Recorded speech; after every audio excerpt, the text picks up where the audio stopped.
E aí, gente, tudo bem? Sejam bem-vindos e bem-vindas a mais um vídeo do Parabólica. Eu sou o Pedro Renó, professor aqui do Parabólica, e hoje vamos falar de um tema importante. Eu acho que esses temas são muito importantes para vocês, inclusive, terem um embasamento, não só em questões, logicamente, mas também na redação. Então é um tema aqui bem interessante, a gente trabalha com alguns conceitos. Hoje a gente vai falar de contracultura. O que será que é contracultura? Exemplos.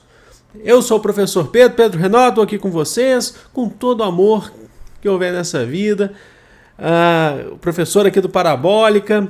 Temos aqui os nossos links das nossas redes sociais na descrição ou no comentário fixado, e também as referências bibliográficas ficam sempre na descrição em vídeos como esse, vocês sabem bem disso. Vamos lá então começar? Simples, vamos fazer uma definição agora inicial, para depois a gente ir falando mais e utilizando exemplos.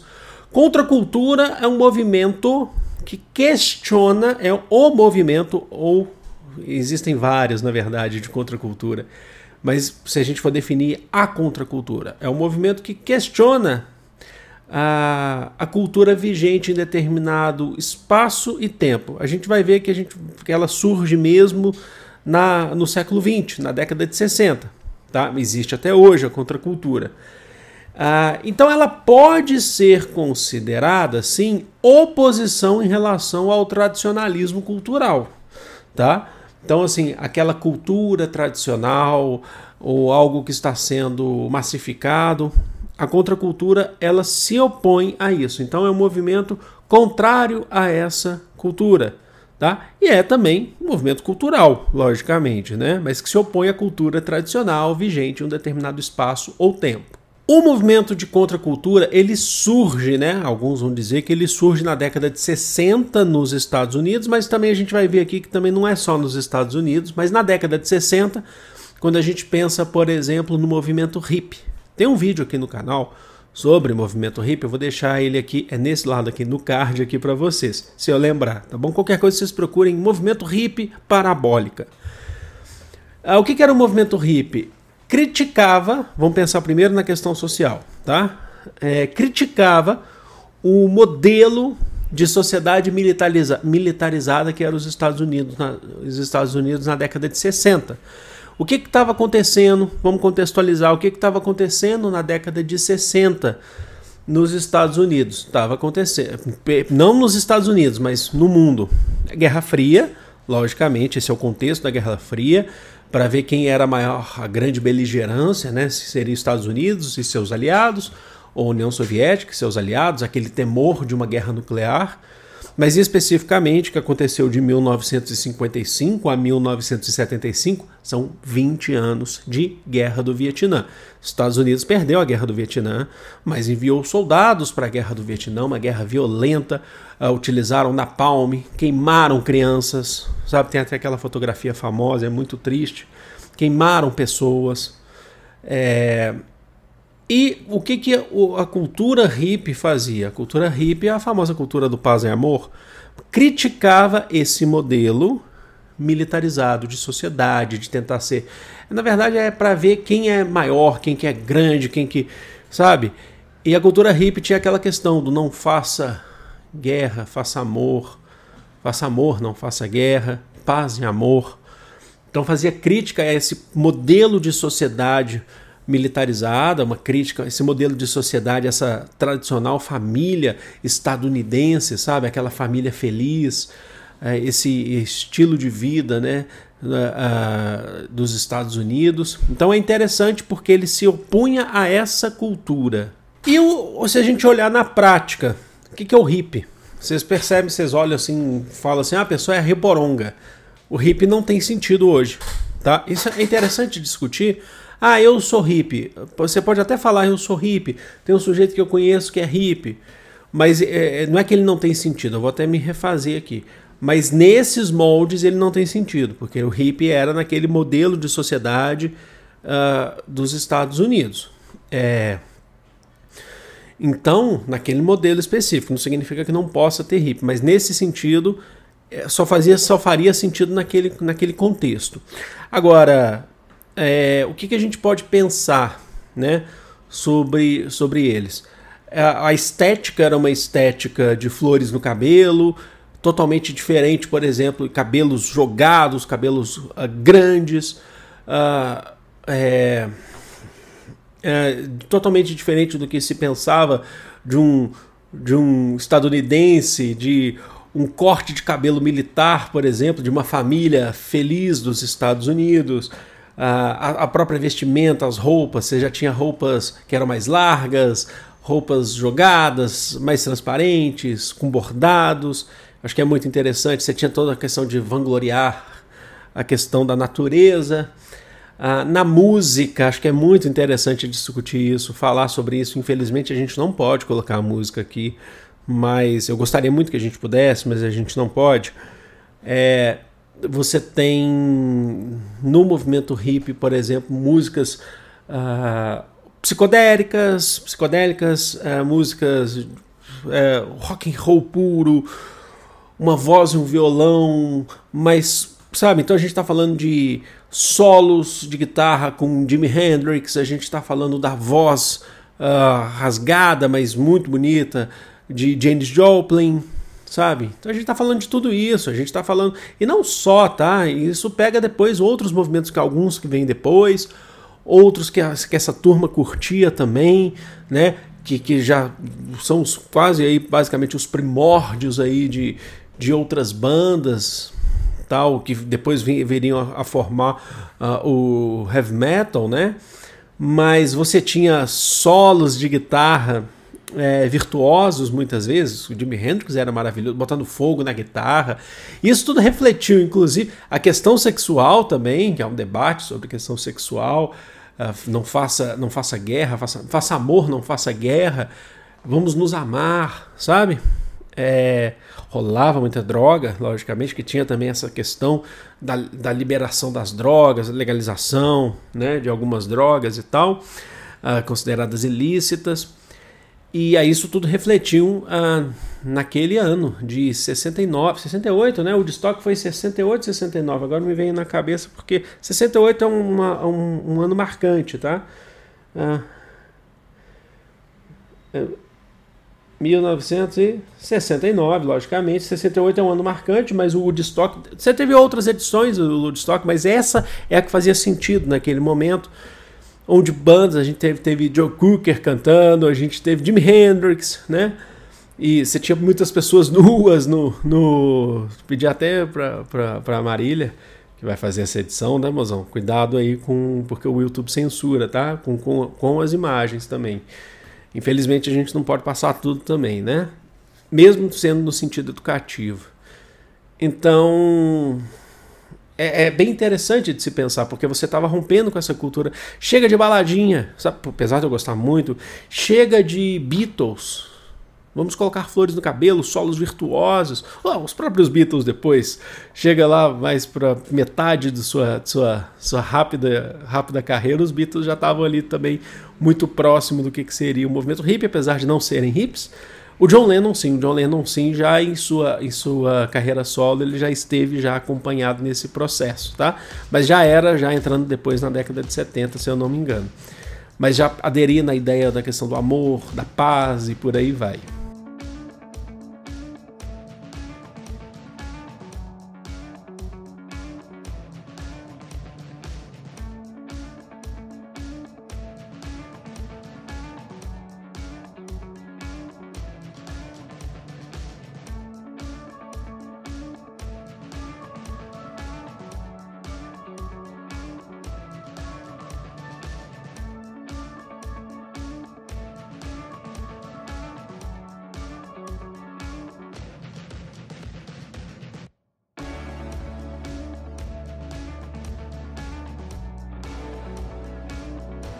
E tem uma data muito importante, na verdade um mês e um ano muito importante para isso, quando a gente fala de contracultura, está conectado sim com o movimento hippie, que é o maio de 1968.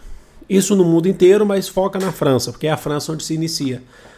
O maio de 68, o que é? Você tinha um presidente francês que fez reformas, que deu amplos poderes para ele, o poder executivo. Ele praticamente se tornou uma ditadura, que a gente está falando aqui que é o Charles de Gaulle. Charles de Gaulle foi um combatente importante dos aliados na Segunda Guerra Mundial contra o exército de Hitler e tal. Bom, na década de 60, a França tinha colônias, estava perdendo suas colônias na África, existia guerras de independência, Argélia, por exemplo, mas a postura do governo francês era uma postura de repressão à própria população. E o que você tinha isso em 68? Você tinha o anúncio, inicialmente, um anúncio de reformas educacionais que visavam focar muito mais na questão do mercado de trabalho do que na questão do senso crítico. Eram reformas que eram consideradas aí fatores alienadores aí para os jovens. Então o movimento estudantil cresceu muito para criticar as reformas educacionais propostas pelo governo e cresceu muito, cresceu muito dentro da França, depois exportou para o mundo. Veio para o Brasil, gente. A Tropicália está conectada a esses movimentos aqui. A luta contra a ditadura está conectada, de alguma forma, como influência desses movimentos. O movimento hippie nos Estados Unidos, mesmo acontecendo um pouco antes aí de 68, ele também está conectado, tá? Que é muito interessante. Ele já começa um pouco antes, mas eles estão conectados. E aí você tem um movimento de contracultura, criticando essa sociedade tradicional francesa também. Esse negócio cresceu, atingiu grande parte dos trabalhadores franceses que aderiram, fizeram greve, artistas, filósofos. É muito importante, 68 é ano aí de Simone de Beauvoir, escrevendo e falando, sabe, interagindo sobre isso. É ano também de Jean Paul Sartre também. Tá? Então, assim, é muito interessante. Quando eu falo assim, trabalhadores, a gente está falando de trabalhadores em geral, mas proletários, operários, setores de comércio, por aí vai, mas também filósofos também são trabalhadores, professores, né? E artistas também são trabalhadores. Isso aí cresceu, utilizavam o grande slogan, é proibido proibir. É proibido proibir. Isso chegou no Brasil, isso é muito interessante de se pensar. Então, maio de 68 foi um mês dentro de um ano de muitas transformações, inclusive sobre questão de revolução sexual, liberdade sexual. Por que a gente não pode discutir isso? Por que a gente não pode ser livre? Sabe? Então, isso é muito importante.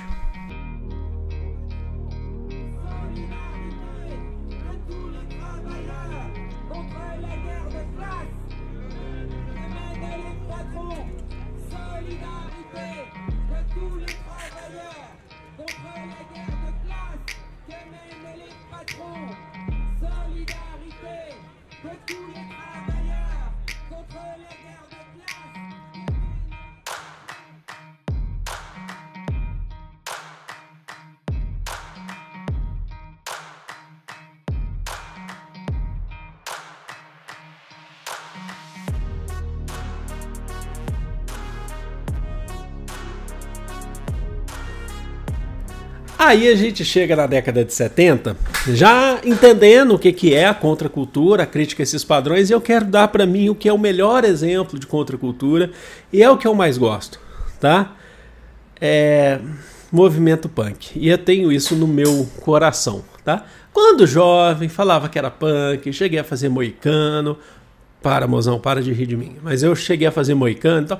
E eu gosto muito de punk até hoje, apesar de eu gostar de muita coisa além disso hoje também. Movimento punk, e sempre gostei de estudar sobre o movimento punk. O movimento punk surge começo dos anos 70, 74, né, na primeira metade, nos Estados Unidos. Esse é um debate muito que se fala, na Inglaterra ou nos Estados Unidos? Nos Estados Unidos você já tinha um movimento punk, você vai ter bandas, né, se a gente pensar na questão musical, já sendo formadas, vem muito do hardcore e tal. Então se a gente pensar em... não vou ficar também citando todas as bandas aqui, mas porque eu quero focar mais. E aí você tem, em 1977, na Inglaterra, também esse movimento já se organizando por jovens de periferia na Inglaterra que tinham dificuldades, que tinham que lidar com desemprego, com as condições precárias. A Inglaterra, essa Guerra Fria, primeiro mundo, não tinha isso não, lógico que tinha. Desigualdade tá no mundo, sabe? Não é uma invenção do capitalismo, mas existe muito forte no capitalismo. Não é invenção do capitalismo, mas existe muito forte. E aí você tem em 77 o lançamento de um álbum, que vai ser o único álbum, da banda Sex Pistols na Inglaterra. Tudo bem, vão falar que você tinha o Malcolm McLaren, que era o empresário, que na verdade vestiu o Sex Pistols, uma boutique, né, o chamado punk de boutique e tal, mas enfim, não é esse o caso. Na verdade até é, mas... E lançaram lá aquele single maravilhoso, God Save the Queen, Deus Salve a Rainha. Era o nome do hino da rainha, agora é The King, né? Porque a Elizabeth II faleceu, né, em 2022, agora é o Rei Charles. E lançaram isso em provocação ao ano do jubileu da rainha Elizabeth II. O que é o jubileu? 50 anos da rainha no poder, na verdade. Se eu não me engano, 50 anos dela no poder e tal. Lançaram lá o God Save the Queen. E a música também não posso passar aqui, não posso cantar, mas fala God Save the Queen, esse fascista, esse regime fascista, chama Elizabeth II de regime fascista, faz crítica ao imperialismo, a letra é fantástica, procurem aí God Save the Queen, né? E eu já tô com aquela na cabeça, né? É maravilhoso. E aquele vocal rasgado do punk, nem todo punk tinha esse vocal rasgado, por exemplo. Se a gente pensar uma outra banda inglesa que eu gosto muito, já tem uma pegada mais... Ela é mais... não é leve, mas tem uma pegada mais... tipo The Clash. The Clash, por exemplo, tem não tem esse vocal rasgado, né? Do Joe Strummer. Mas o Sex Pistols tinha...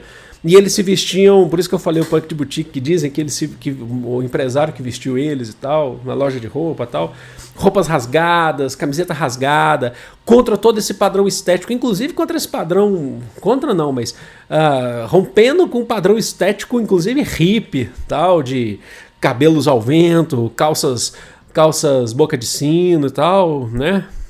Os punks não. Os punks vinham com alfinete no cabelo, na roupa, até neles mesmos, os piercings. A tatuagem existia, mas não era ainda um negócio tão difundido assim. Então você tem isso do punk rompendo. É muito legal de se pensar, porque chocou a sociedade. Falou, o que é isso? Que música é essa? E a música tocada pelos Sex Pistols, aqui a gente está falando do conceito agora da música, tá? Mas era um movimento que era para além da música. Mas a música tocada é uma música que chocava, parecia ser dissonante, sabe? Em vez daqueles solos de guitarra que a gente estava acostumado em bandas e tal,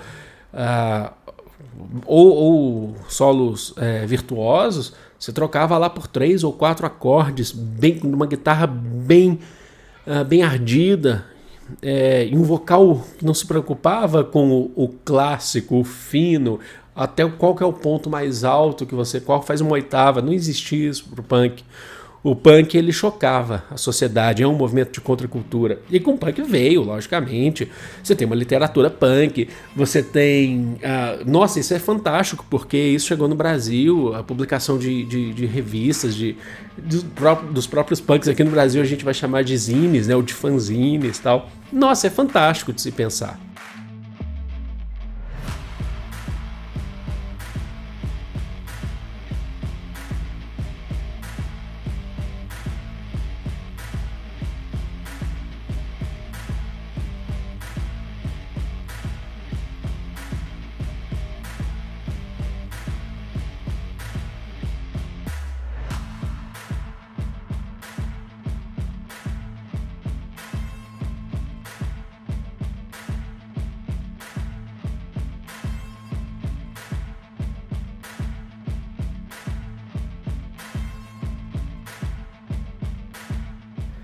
E no Brasil, como é que isso chega aqui no Brasil? Pô, a gente já citou aqui agora há pouco, tá? Falando um pouquinho da Tropicália e tal, mas no Brasil, falando sobre essa questão do punk, final dos anos 70 e início dos anos 80, chega o punk, assim como o rap. Chega no Brasil por jovens da periferia. Depende um pouco. Porque o punk no Brasil, em São Paulo, ele chega por jovens da periferia mesmo, numa situação mais ou menos parecida com o que era na Inglaterra. Jovens de periferia. Então você tem bandas muito importantes aqui, os Inocentes e tal. Fica a dica aqui de um documentário, que deve ter já uns 15 anos esse documentário, para mais, que é o Butinada. Butinada é a história do movimento punk no em São Paulo, como que as bandas se organizavam, e inclusive as batalhas que os punks tinham contra os carecas, os neonazis do ABC, os carecas do ABC, né?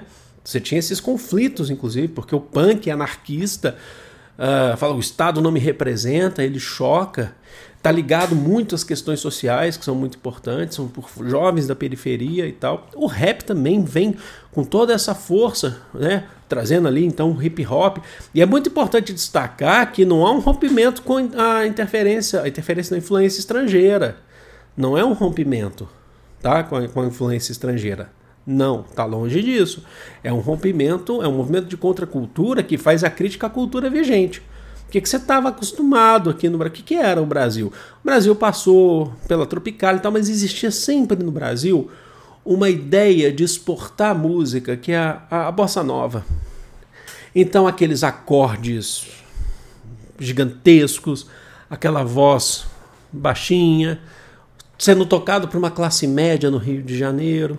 Apesar da bossa nova ter uma fase, eu gostaria muito de fazer um vídeo desse qualquer dia, mesmo com a dificuldade de não poder passar música, mas o Brasil teve uma fase chamada a fase favela da bossa nova, né, que inclusive você teve Nara Leão ali e tal, que é uma bossa nova mais crítica do que essa bossa nova iniciada lá, que era nos anos 50 e 60, que era mais, né, mais tradicional. Bom, enfim, de qualquer forma, o punk vinha quebrando tudo isso. Eu lembro muito assim, e esse vídeo eu já tentei procurar várias vezes, eu não acho ele há muito tempo que eu vi. Quando eu fiz minha pós-graduação em História Cultural, um dos trabalhos que eu fiz foi sobre o movimento punk. E eu lembro de uma... Quer ver, ó? Deixa eu ver se eu acho aqui, mas eu acho que eu não vou achar. Quer ver?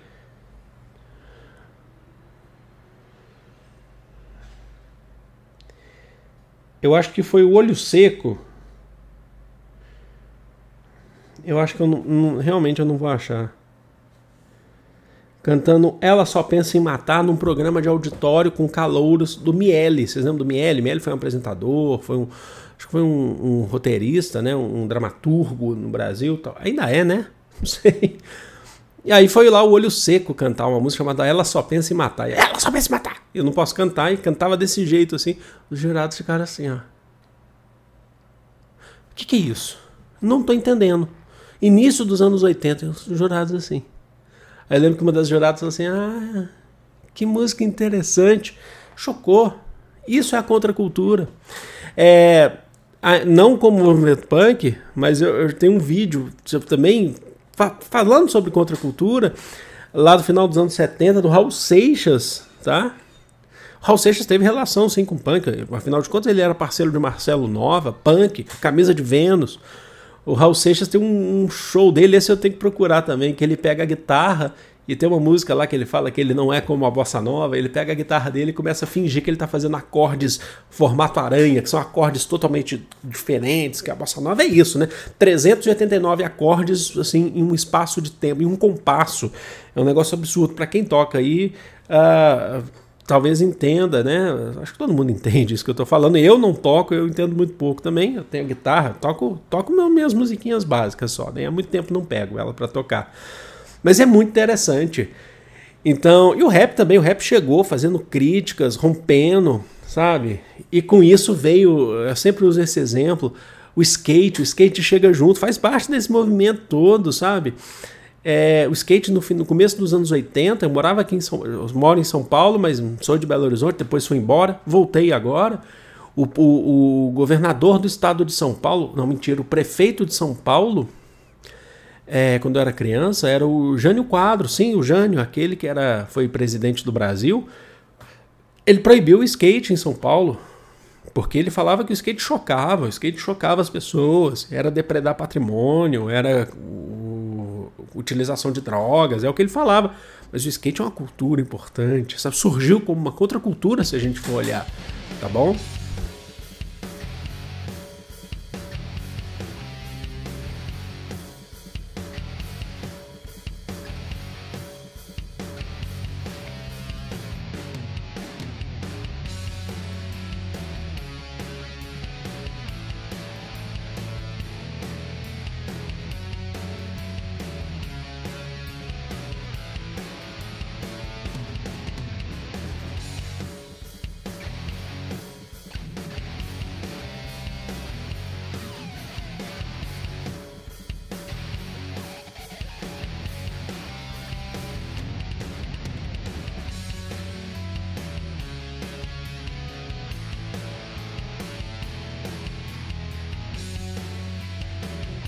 Agora, pra gente finalizar, guardem bem isso. A contracultura, ou os movimentos de contracultura, eles não se colocam como melhores ou piores do que uma cultura tradicional. Não é essa a ideia.